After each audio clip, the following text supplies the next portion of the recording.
돈이 있다고 해서 행복한 게 아니다. 우리는 행복한 것이다. 명절을 특집으로 저희가 제가 얼마 전에 휴가를 갔다 왔어요.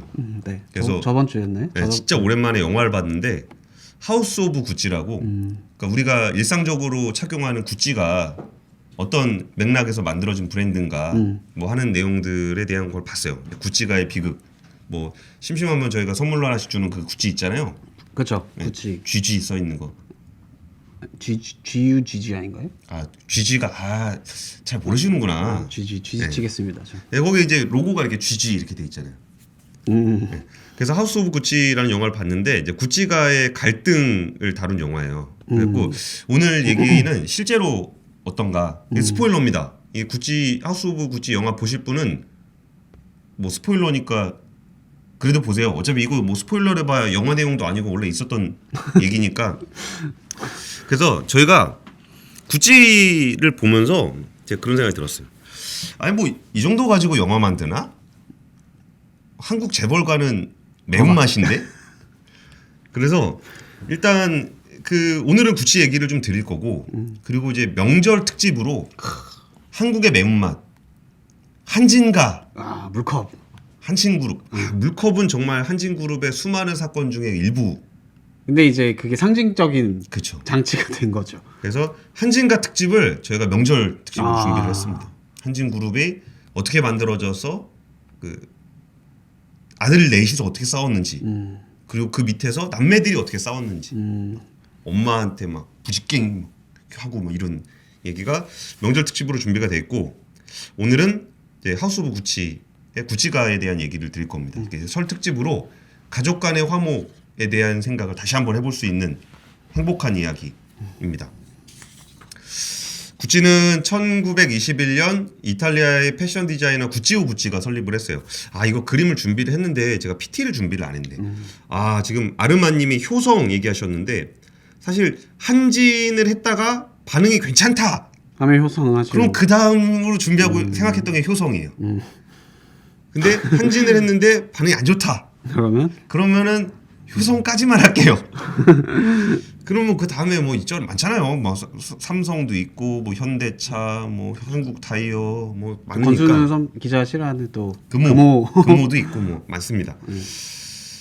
구찌오 구찌가 설립을 했는데 이게 구찌오 구찌의 구찌를 따서 GG라는 로고를 쓰고 있어요. 이게 이분이 그 호텔에서 일을 했습니다. 그냥 뭐 집 날라주고 창업자가 네, 창업자가 런던의 샤보이 호텔에서 집 날라주는 걸 하다가 짐을 한참 날라주다 보니까 상류층의 물건들을 보니까 대충 뭐 이렇게 만들면 되는 것 같은데 야 이게 로얄 패밀리는 이런 걸 좋아하는구나 라는 걸 좀 영감을 받아서 가죽용품과 가방을 만드는 브랜드의 구찌를 만들었어요.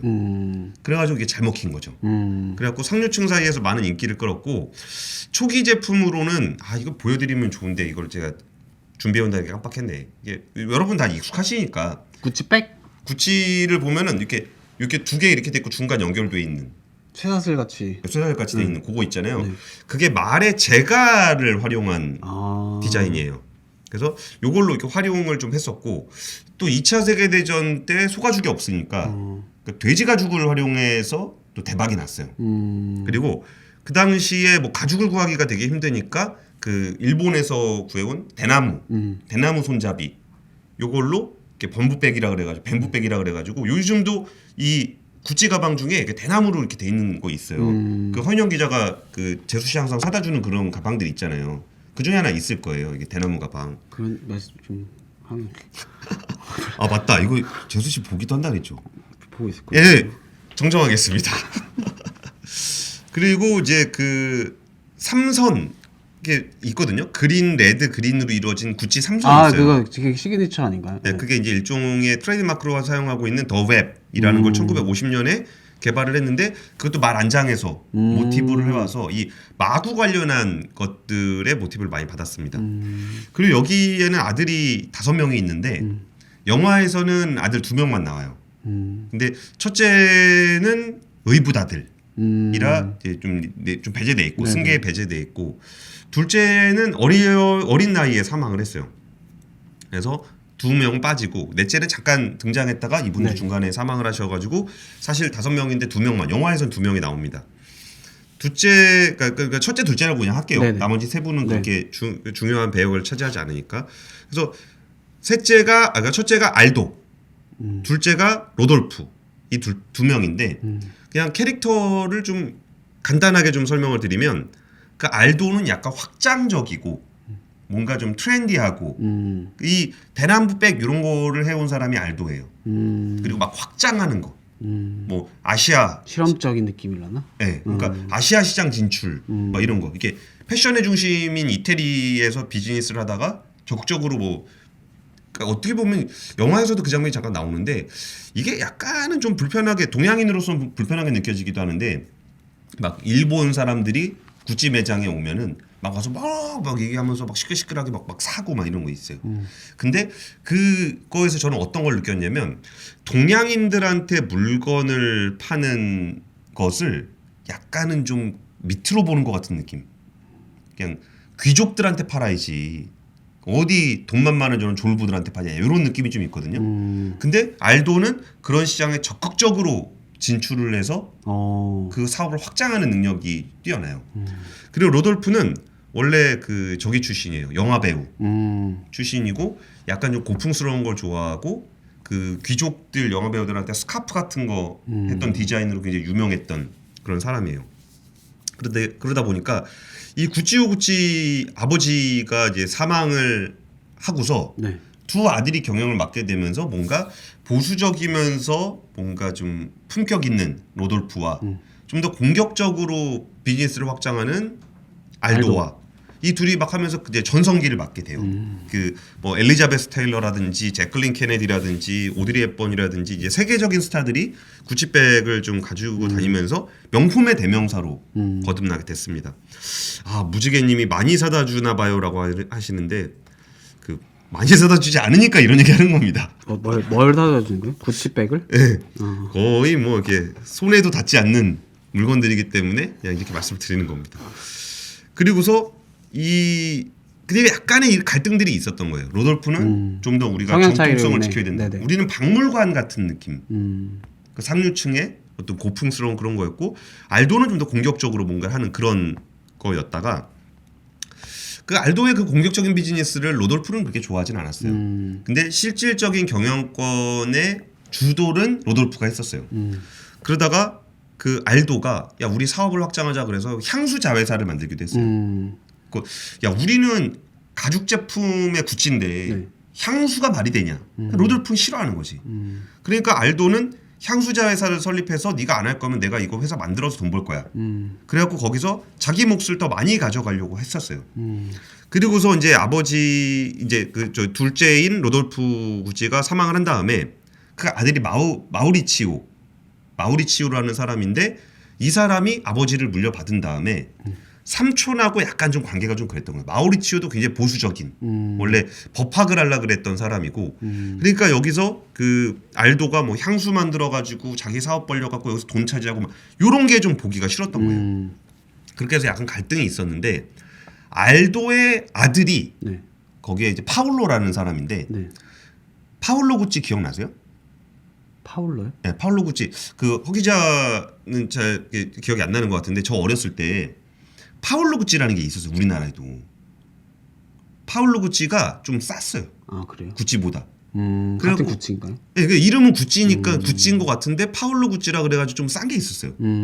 그래가지고 이것도 구찌야? 근데 왜 이렇게 싸? 그래갖고 딱 이렇게 뭐 좀 사면 뭔가 좀 구찌 같잖아. 뭐 이런 느낌을 주는 게 있었는데 그 파울로는 그 구찌가에서 잘 안 쳐줬어요. 그러니까 영화에서 보면 파울로는 디자인을 되게 좋아하고 자기가 뭔가 좀 자기 걸 보여주고 싶은데 구찌가에서는 야 이거는 구찌 스타일 아니다. 그래갖고 맨날 무시당하고 그런 캐릭터로 영화에 나와요. 그러다 보니까 파울로가 야 나도 구찌인데 왜 난 못 만들게 하냐? 그래가지고 자기 이름을 따서 파울로 구찌를 만든 거예요.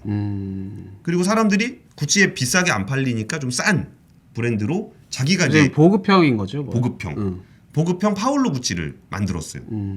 그러니까 이게 좀 나머지 가족들이 다 반대를 하는 거죠. 야 지금 뭐 하는 거냐 지금 우리 아버지가 지금 그 상류층을 상대로 하는 굿즈인데 어디 그 동양인한테 팔라고. 동양인 파는 것까지는 그냥 알도에서 그냥 머무리고 있다가 네네. 향수까지도 그냥 어떻게 넘어갔는데 야 이거 파울로 굿즈는 안 된다. 그래가지고 파울로 굿즈는 아버지도 싫어했어요. 아버지도 야 이거는 구찌가 아니다. 그래가지고 심지어 아버지 쪽에 그러니까 구찌 쪽에서 파울로 구찌를 일종의 저작권 위반 같은 걸로 상표권 위반으로 걸어서 망하게 해요. 파울로 구찌를 아직 못하게 합니다. 그리고 마우리치오 아까 둘째네 아들 네네. 여기가 지금 대장인데 이쪽 대장인데 그 아버지도 마음에 안 들고 아들도 마음에 안 들었을 때 그 아들한테 가가지고 야 니네 아빠 좀 그렇지 않냐? 야 니네 아빠 너무 좀 그런 것 같아. 맨날 너 무시하고 니네 아버지 정신 좀 차리게 해야 되지 않겠어? 뭐 좀 하나 찌르자. 그래가지고 파울로를 부추겨서 아버지의 탈세 관련한 정보를 찔러요. 익숙한 얘기가 많네요. 익숙하죠? 네. 그러니까 제가 이걸 보면서 야 이게 한국은 할거 아니구나. 워낙 많은 건인데 네. 탈세건 한 개 정도야? 이라는 거지만 어쨌든 거기서 이제 파울로는 아버지가 뭐 그렇게까지 안 하는 그냥 나를 좀 인정해줬으면 좋겠다 정도였는데 아버지가 빵에 가버리는 거지. 그리고서 파울로는 결국은 이제 알도가 빵에 가고 파울로는 여기서 당황하고 있고 사실상의 마우리치오가 구찌의 경영권을 모두 장악하게 되는 그런 그림을 가게 돼요. 근데 마우리치오는 아까 처음 설명드렸던 것처럼 그렇게 적극적인 사람이 아니에요. 그냥 보수적이고 그 그냥 법하고 싶어 했었고 네. 이런 사람인데 마우리치오의 이런 경영을 사실 뒤에서 만들어준 사람은 아내 파트리치아라는 사람입니다. 파트리치아가 사실 구찌가의 비극에서는 가장 중요한 인물이에요. 그 구찌 하우스 오브 구찌라는 영화에서는 레이디 가가가 맞는. 그러니까 파트리치아가 영화에서는 트럭 회사 딸로 나오는데 제가 좀 검색을 좀 해보니까 그 가난한 세탁소 집 딸이래요. 근데 여기에 명품 럭셔리 브랜드의 후계자라는 걸 알고 접근했다. 라는 그 영화에서는 약간 그렇게 나와요. 굉장히 레이디 가가가 정말 6탄전으로 대시하는 뭐 이렇게 막 나 마음에 안 드냐 그러면 막 가서 들이대고 저희 젊었을 때 이제 많이 경험했던 그런 저희가 얘기하는 것들이 다 안 되니까 하는 얘기입니다. 희망회로인 거죠. 네. 왜 이렇게 크게 웃으십니까, 뽀삐님? 상처받게? 저한테 대시한 분 난 뭐 마이크 대고 웃는 기억이 줄 안 알았어. 나네. 근데 어쨌든 마트리치아는 굉장히 적극적인 여성이고 우유부단한 마우리치오를 도와서 구찌를 성장시키는 데 기여를 많이 한 걸로 보여요. 이게 하우스 오브 구찌는 영화 전에 책으로 나왔었는데 거기에 나오는 인용문을 보니까 나는 사교적이었고 그는 사교를 좋아하지 않았다. 나는 항상 밖에 있었고 그는 항상 집에 있었다. 나는 마우리치오 구찌의 대표자였고 그는 어린아이였다. 그러니까 여기서는 아내가 그 외국에서는 성을 네. 같이 쓰잖아요. 맞아요. 네. 그러니까 여기 자기는 파트리치아 구찌라는 거예요. 그러니까 구찌에 대해서 나는 그 구찌의 화신이고 구찌의 정통은 나다라는 게 나오는데 영화에 보면 그런 얘기가 나와요. 이게 그 판사가 뭐 파트리치아 씨 뭐 그러면은 대답을 안 해요. 파트리치아 뒤에 이름이 있는데 잊어버렸어. 성이 있는데 잊어버렸어. 옛날 성, 결혼하기 옛날 전에 성. 성. 네. 파트리치아 뭐 이렇게 부르면은 얘기를 안 하고 계속 답변을 안 하고 있다가 거기서 그 여자가 얘기를 해요. 파트리치아가 얘기하는데 나는 파트리치아 구찌입니다. 그 이혼한 다음이거든요. 근데 나는 구찌입니다라고 얘기를 계속해요. 근데 외신을 좀 찾아보니까 파트리치아가 이제 허영심이 좀 있었고 의부증이 좀 있는 사람으로 묘사가 돼 있어요. 그리고 마우리치오는 그 결혼을 하고 나서 파트리치아하고 결혼을 한 다음에 이 자신들의 형제간 갈등, 친척간 갈등을 겪으면서 와이프가 그런 걸 부추겨서 내 인생 조졌다라고 생각을 좀 하고 있는 사람으로 좀 묘사가 되고요. 그리고 나서 그 고향에 잠깐 피신해 있는 동안 네. 고향 친구를 만나게 되는데 여자친구 옛날 그 구여친까지는 아니고 이제 어렸을 때 뭐 불알친 아니요 불알은 없구나. 없으니까 그런 친구 소꿉친구를 만나서 근데 그 여성분은 굉장히 좀 부드럽고 따뜻한 감성의 여자였다라고 해요. 그래가지고 여기 이제 이분하고 만나고 파트리치아하고는 이혼을 하게 돼요. 그리고 그 다음에 이제 파트리치아가 점성술사에 의존을 많이 해요. 그러니까 피나라는 여성인데 거기서 뭐 이렇게 뭐 얘기하다가 진짜 이런 거 했고 그 있잖아요, 막 인형해서 막 찌르고 뭐 이런 거. 요즘 대선에서도 이슈가 되는 그런. 저는 전혀 안 믿습니다. 허 기자는 그걸 그렇게 생각하시는 거예요? 죄송합니다. PD님 노잼입니다. 예, 재밌게 열심히 해보겠습니다.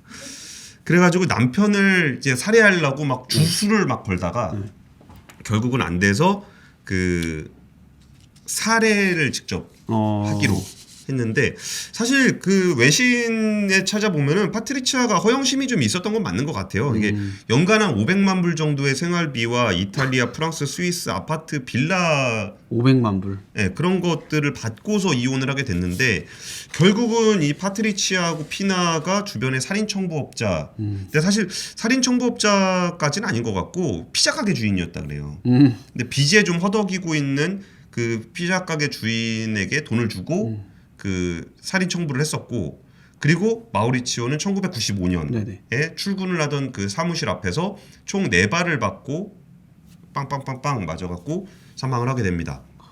왜 죽였을까? 라고 봤을 때 일단 파트리치아의 딸은 그러니까 마우리치오의 딸이기도 하겠죠. 네네. 파트리치아의 딸은 엄마가 이게 최면술하고 사기에 걸려서 희생양이다. 그러니까 뇌종양이 걸렸는데 그래서 이 정신적으로 굉장히 심신미약 상태에서 청부살인을 지시한 건 실수였다라고 이제 언론에서 좀 얘기를 하고 있고, 근데 마우리치오가 나중에 그 이혼하고 살다가 결국은 구찌를 외부 거기다 팔아요. 그러니까 일종의 사모펀드 같은 곳에 팔게 되는데 이걸 가지고 그 파트리치아 입장에서 나는 내가 만든 구찌를 마우리치오가 팔아버렸다. 내가 진짜 구찌인데 가짜 구찌가 팔았다라는 것에 대한 분노가 좀 있었다라는 시각도 있습니다. 근데 참 이 파트리치아가 정말 만만치 않은 성격인 것 같은 게 97년에 29년형을 선고를 받았거든요. 그리고서 2011년에 재판부에 이제 재판부가 이제 사회봉사를 하게 되면 이제 가석방을 해주겠다.